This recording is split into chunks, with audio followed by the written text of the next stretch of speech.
네, 안녕하십니까. 콘텐츠 웨이브에서 근무하고 있는 이희주라고 합니다. 오늘은 OTT로 인해서 글로벌 미디어 전쟁의 시대가 촉발되는 이야기를 좀 말씀을 드리고, 글로벌 미디어 전쟁의 시대에서 대한민국 콘텐츠 산업의 기회와 위기에 대해서 좀 설명을 드리겠습니다. 그래서 OTT는 지금 그냥 단순히 인터넷을 통해서 영상을 보는 이런 어떤 부가 서비스를 넘어서 차세대 미디어로 이제 급부상하고 있습니다.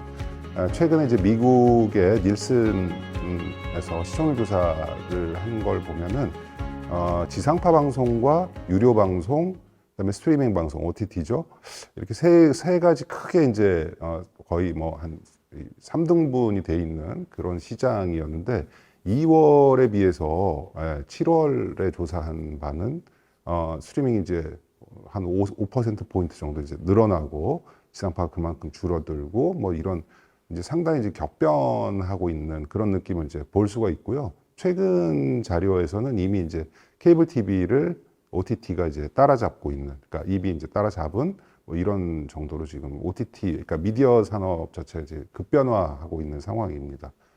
미국 같은 경우에는 이제 이 미디어 기업이 합종 연횡이 이제 상당히 많이 이제 이루어지고 있는 상황이에요. 그래서 넷플릭스가 2억 2천만의 가입자를 갖고 있기 때문에 0에서 시작하는 거라든지 뭐 예를 들어서 디스커버리와 워너미디어가 합병할 때 디스커버리가 뭐 한 4천만 정도의 가입자를 갖고 있었던 걸로 제가 알고 있는데 그거 가지고는 안 된다라고 생각하는 거죠. 그래서 워너미디어와 디스커버리 이제 합병을 한다든지 이게 어마어마한 합병이죠. 뭐 통신사가 뭐 타임워너를 합병을 한다든지 디즈니가 지상파 방송사의 폭스를 인수한다든지 뭐 이런 거 최근에 뭐 아마존이 MGM 영화사를 인수하기도 하고 이래서 이제 각각 그냥 시간을 너무 이제 기다릴 수 없는 그런 미디어 기업들 간에 거대한 합종 연행들이 이제 이루어진 거죠.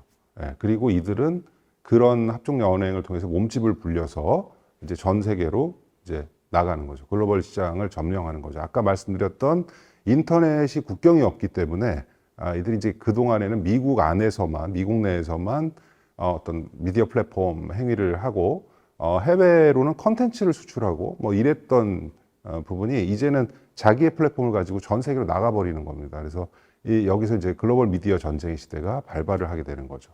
그래서 이제 우리나라 같은 경우는 그러면 어떻게 되는가? 우리가 이제 이 한국에서의 미디어 산업을 이해하기 위해서는 전선이 기존과는 달리 두 가지가 있다라는 것을 이해를 하셔야 됩니다. 그래서 과거에 이제 새로운 미디어가 나오면 이제 신구 미디어 간에 어떤 이 전선이 형성되고 서로 막 싸우기도 하고 영역 싸움하고 뭐 이렇죠. 그래서 그 부분에서 이제 뭐 우리나라의 뭐 방송통신위원회라든지 과기정통부가 충분히 이제 그런 부분들을 컨트롤하고 같이 공생할 수 있게 어떤 진흥도 하고 규제도 하고 뭐 이제 이런 행위들을 했었습니다. 근데 이제 중요한 것은 OTT가 나오면서 이제 미디어 전선이 하나 더 생긴 겁니다. 아까 얘기한 글로벌 미디어 전선. 그래서 미국과 예를 들면 이제 미국과 한국 간에 어떤 전선이 형성되는 거죠. 미국 미디어 플랫폼과 한국의 미디어 플랫폼. 여기서 한국의 미디어 플랫폼이라고 하는 것은 그냥 단순히 OTT 플랫폼만을 얘기하는 것이 아니고 한국에 있는 모든 미디어 플랫폼, 뭐 IPTV나 지상파 방송이나 뭐 케이블 TV라든지 뭐 위성 방송 이게 다 해당이 되는 거죠. 그래서 이 미국에서 들어온 넷플릭스나 유튜브에 의해서 우리나라의 전체 미디어 산업이 흔들리고 영향을 받고 심지어는 이제 위기 상황이 되고 지상파 방송사나 각종 채널들이 가지고 있던 이제 광고 수익이라든지 이런 것도 유튜브가 가져가고 그 월정액 뭐 IPTV라든지 뭐 유료 방송 같은 경우 넷플릭스가 가져가고 미국에서도 넷플릭스는 이미 코드 커팅을 의 어떤 주역이었죠.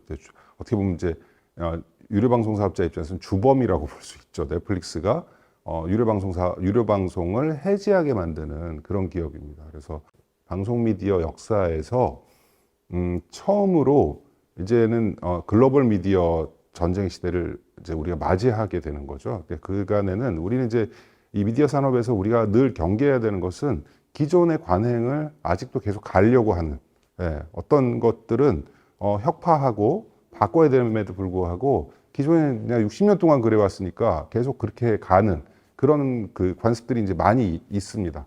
근데 이제 지금은 이제 그런 부분들을 이제 우리가 사실 정신 똑바로 차리고 가야 될 부분입니다.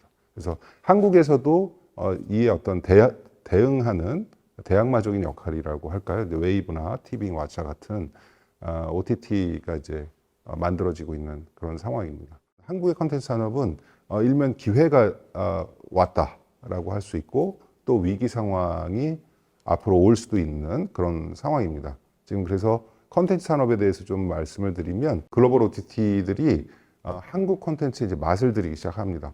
킹덤이라든지 오징어 게임이라든지 넷플릭스가 투자를 한 한국 컨텐츠들이 전 세계적으로 이제 인기를 끌면서 다들 이제 한국 컨텐츠에 관심이 가는 거죠. 그래서 국내 제작사들이 넷플릭스 컨텐츠라든지 뭐 디즈니 플러스 컨텐츠라든지 또 중국의 아이치 같은 경우도 얼마 전에 지리산 이라는 이제 드라마를 만들어서 제공하기도 했었죠. 그렇게 투자를 하고 있죠. 중요한 것은 이제 이런 컨텐츠 산업이 어떻게 보면 이제 상위에 상당히 이제 고품질의 드라마를 만드는 그런 제작사들에게는 이제 이 기회가 되고 있는 거라고 얘기할 수 있는데 우리가 잘 보면 예를 들어서 이제 오징어 게임의 사이렌 픽처스 같은 경우가 넷플릭스의 컨텐츠 오징어 게임을 주면서 한 250억으로 저는 이제 들었는데 돈을 250억을 받고 제작비를 온전히 보전을 받았죠. 거기에 이제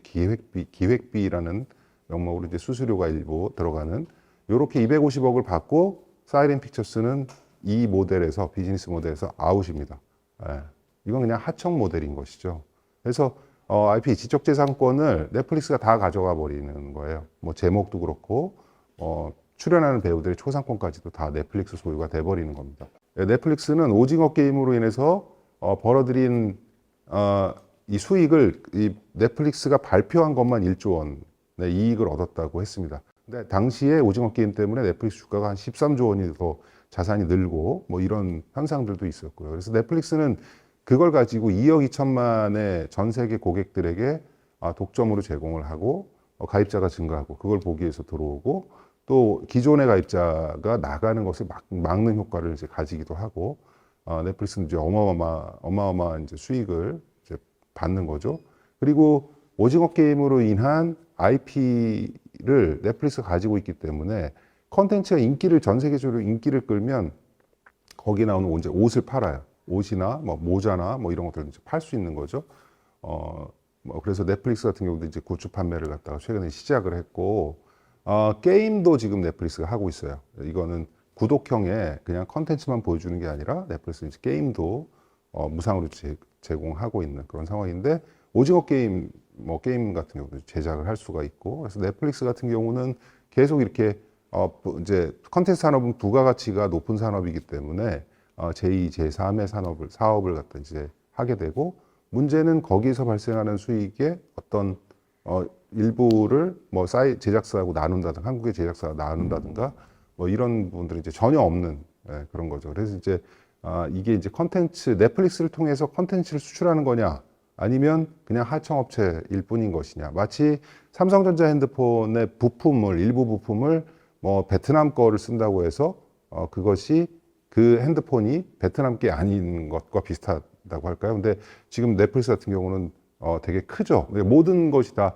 한국의 부품을 가지고 삼성폰을 만든 거다. 그러니까 옛날에 이제 현대자동차가 처음에 포니를 만들었을 때 거의 전 부품이 다 해외에서 뭐 일본이나 이런 데서 이제 가져와서 조립을 한 뭐 이런 부분인데 근데 포니는 한국 차죠.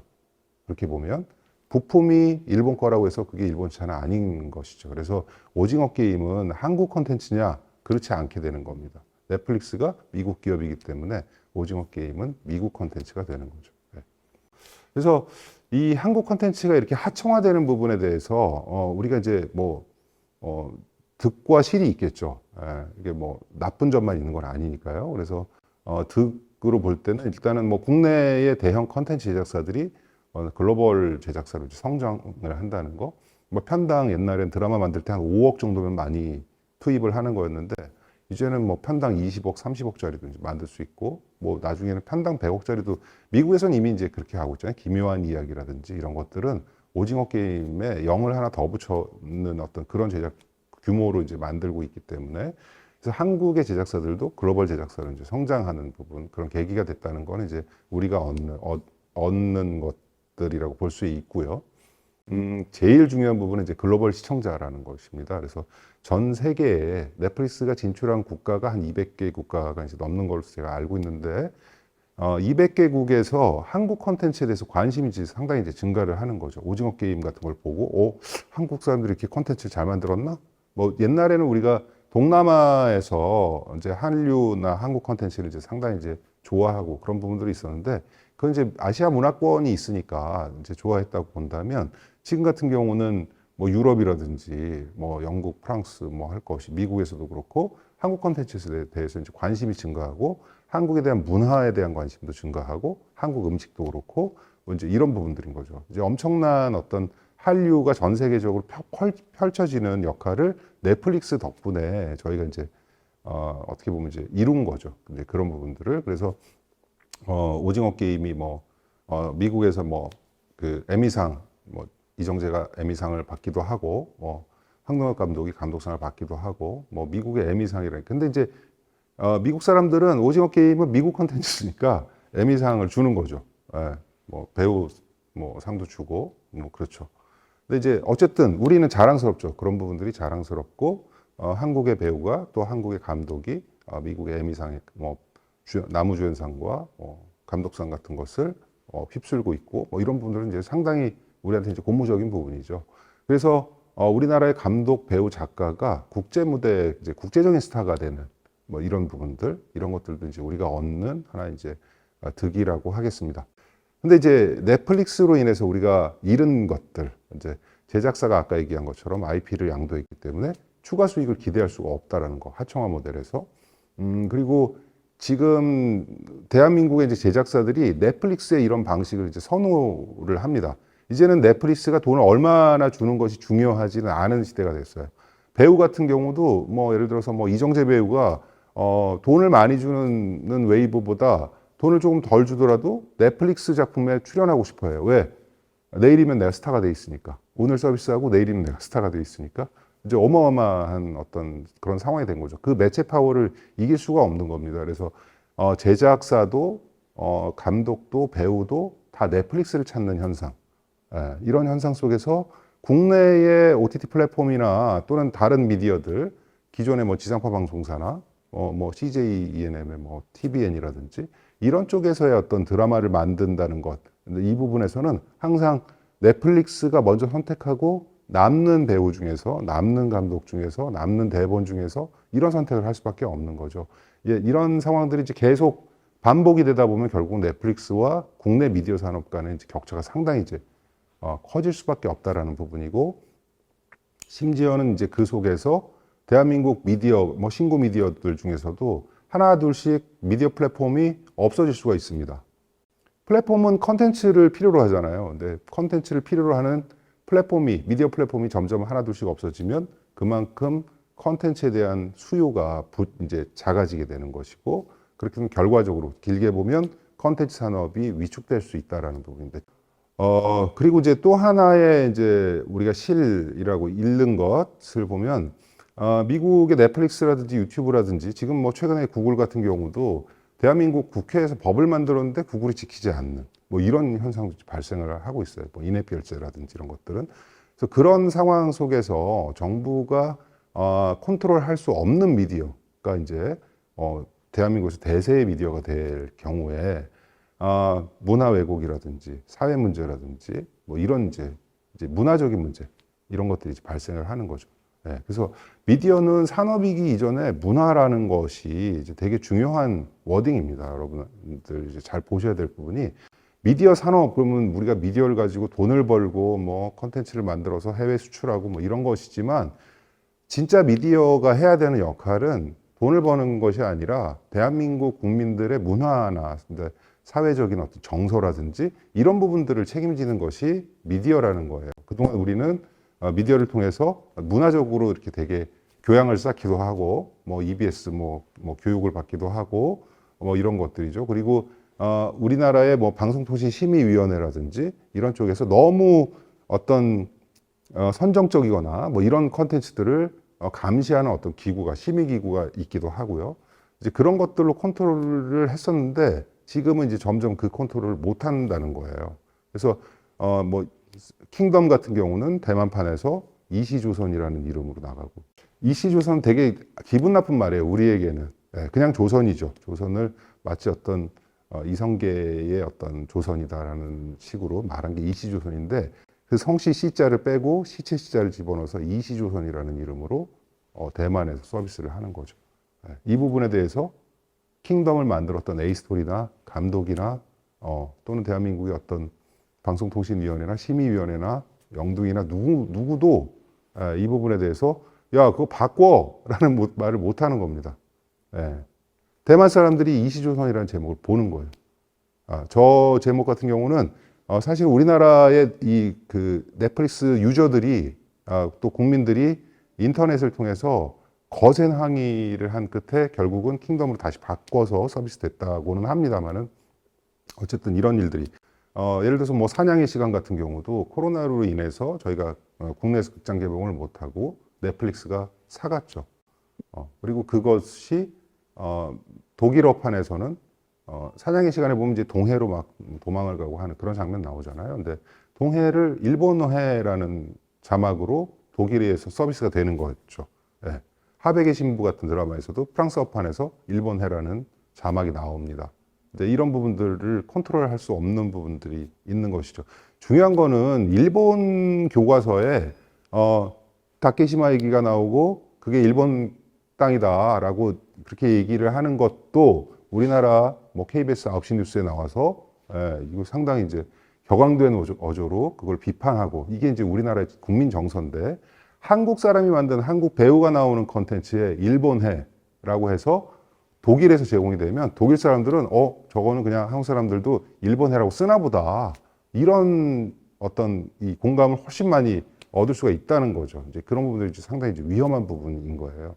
디즈니 플러스 같은 경우는 진숙이라는 우리나라 대장금 베낀 중국 컨텐츠 이런 것들을 갖다가 만들어서 한국에서 서비스하면 한국 사람들한테 욕을 먹을 것 같으니까 한국만 빼고 다른 곳에 다 서비스를 하기도 하고요.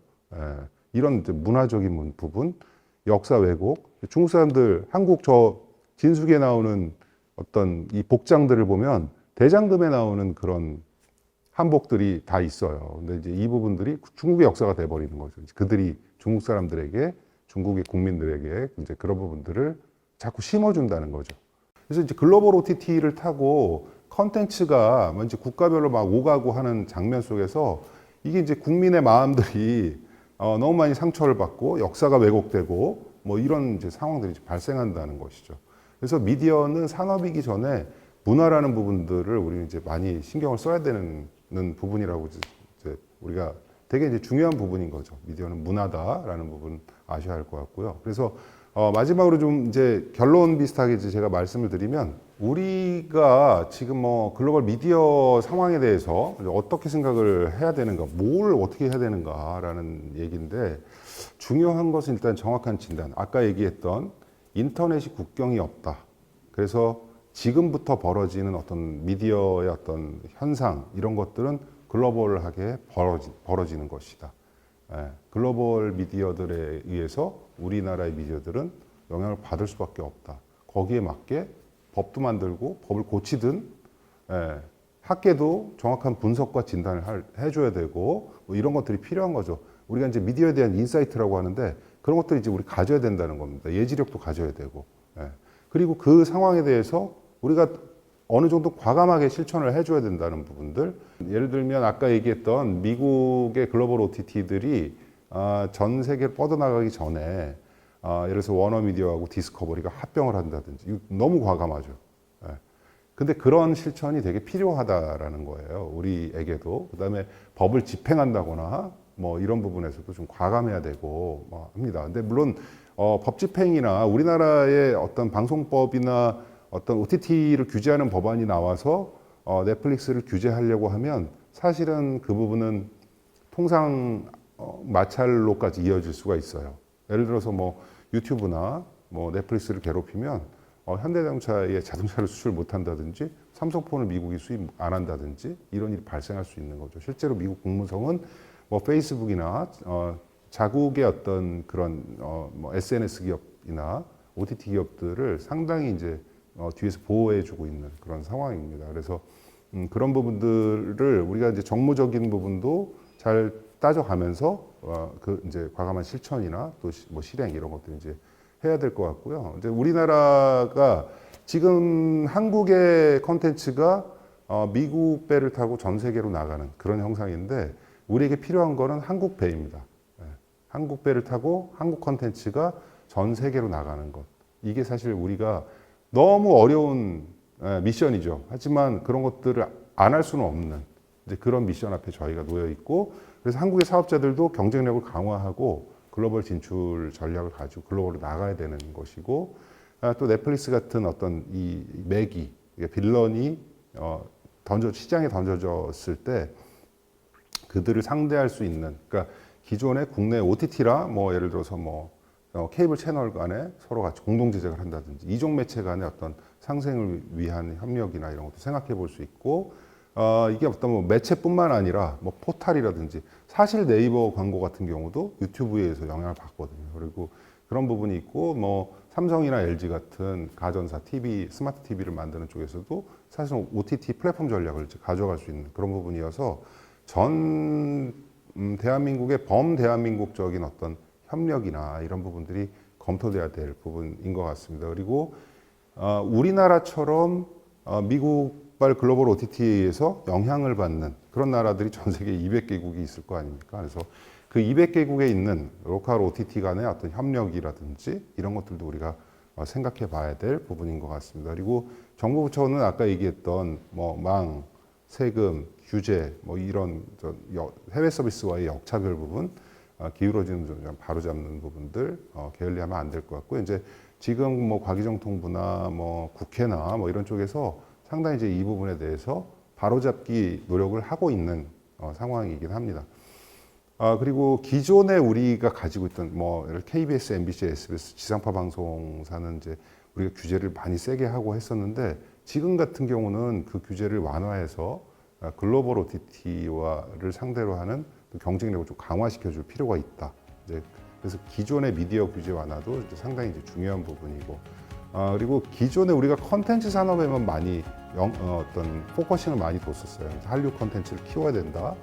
근데 이제 그거는 우리나라의 플랫폼들이 없어지지 않는 어떤 강한 믿음 속에서 그런 거예요. 근데 지금은 글로벌 플랫폼 전장을 하고 있는 상황이기 때문에 KOTT와 K 컨텐츠 산업이 동반 성장을 하는 것 이런 것도 되게 중요한 부분이기 때문에 정부 부처에서 또 지원이나 이런 걸 할 때 꼭 염두에 둬야 될 부분인 것 같습니다. 그래서 한국발의 글로벌 OTT가 나와서 세계 시장을 장악하는 것 이거 되게 쉽지 않은 일이죠. 저희 웨이브 같은 경우도 노력은 하고 있습니다만은 그래서 우리는 이제 을지문덕 장군, 수비형 장군이 아니라 광개토대왕의 어떤 프로젝트를 진행해야 되는 게 이제 우리에게 주어지는 또 미디어 산업과 뭐 학계와 정부 부처한테 주어지는 어떤 숙제라고 할 것 같습니다. 오늘은 여기까지 말씀을 드리겠습니다. 감사합니다.